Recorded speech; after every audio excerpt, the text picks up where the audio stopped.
পুরাণ channel. এখানে ভৌতিক ঘটনা শোনানো হয়। নমস্কার বন্ধুরা, আপনারা শুনছেন প্রেত পুরাণ, আর আমি কিংশুক ঘোষ রয়েছি আপনাদের সঙ্গে। কলকাতা শহরের বুকে এমন কিছু জায়গা রয়েছে যেগুলি দিনের আলোয় একরকম আর রাতের অন্ধকারে যেন সম্পূর্ণ অন্য রূপ ধারণ করে। আজ আমরা কথা বলবো এমনই একটি জায়গা নিয়ে, এমনই একটি মেট্রো স্টেশন যেখানে প্রতিদিন হাজার হাজার মানুষ যাতায়াত করেন, কিন্তু রাত গভীর হলে সেই পরিচিত স্টেশনকেই ঘিরে জন্ম নেয় অসংখ্য রহস্য, গুজব এবং ভয়ঙ্কর অভিজ্ঞতার গল্প।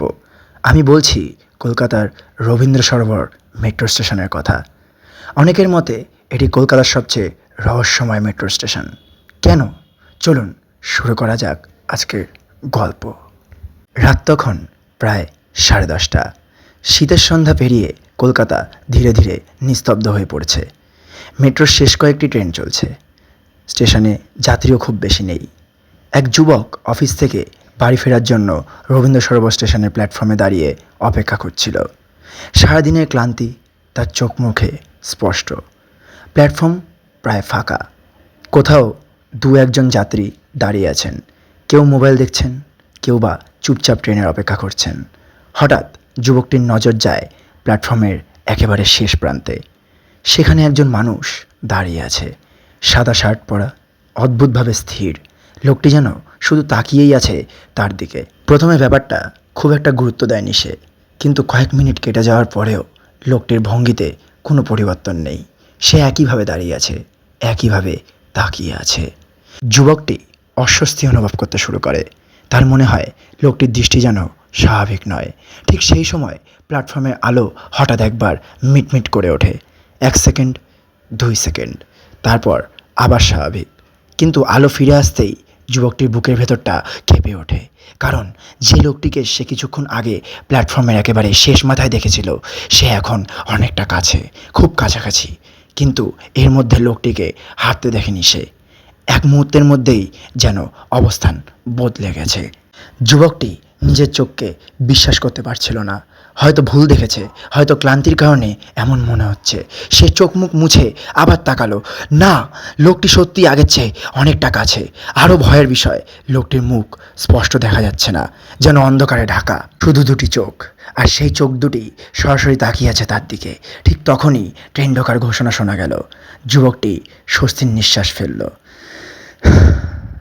দূর থেকে ট্রেনের আলো দেখা যাচ্ছে। ট্রেন প্ল্যাটফর্মে ঢুকতেই সে দ্রুত উঠে পড়ল ভেতরে। ভিড় খুব বেশি ছিল না। সে জানালার পাশে দাঁড়ালো, মনে মনে ভাবলো অবশেষে অস্বস্তিকর পরিস্থিতি থেকে মুক্তি পেল। কিন্তু আসল ভয় তখনও বাকি ছিল। ট্রেন ছাড়ার কয়েক সেকেন্ড আগে সে জানালা দিয়ে শেষবারের মতো প্ল্যাটফর্মের দিকে তাকালো, আর সেই দৃশ্য দেখে তার শরীর ঠান্ডা হয়ে গেল। সাদা শার্ট পরা লোকটি এখনও সেখানে দাঁড়িয়ে, একদম স্থির, তার দিকেই তাকিয়ে। কিন্তু অদ্ভুত ব্যাপার হলো, লোকটি এখন ঠিক সেই জায়গাতেই দাঁড়িয়ে আছে যেখানে কয়েক মিনিট আগে প্রথম তাকে দেখা গিয়েছিল, প্ল্যাটফর্মের একদম শেষ প্রান্তে, যেন কখনোই নড়েনি সে। যুবকটি ভেবেছিল এখানেই ঘটনা শেষ, কিন্তু পরের দিন সে জানতে পারে আরও অদ্ভুত কিছু তথ্য। স্থানীয় কয়েকজন কর্মচারী ও নিয়মিত যাত্রীরাও নাকি একই ধরনের অভিজ্ঞতার কথা বলেছেন। কারো মতে তারা গভীর রাতে অদ্ভুত ছায়ামূর্তি দেখেছেন, আবার কারো কারো দাবি খালি প্ল্যাটফর্মে হঠাৎ কারো হাঁটার শব্দ শুনেছেন।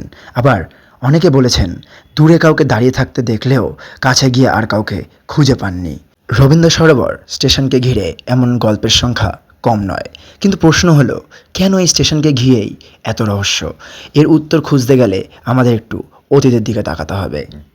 বহু বছর ধরে এই এলাকার সঙ্গে নানা দুঃখজনক ঘটনা জড়িয়ে রয়েছে। রবীন্দ্র সরোবর এলাকা দীর্ঘদিন ধরেই নির্জনতার জন্য পরিচিত।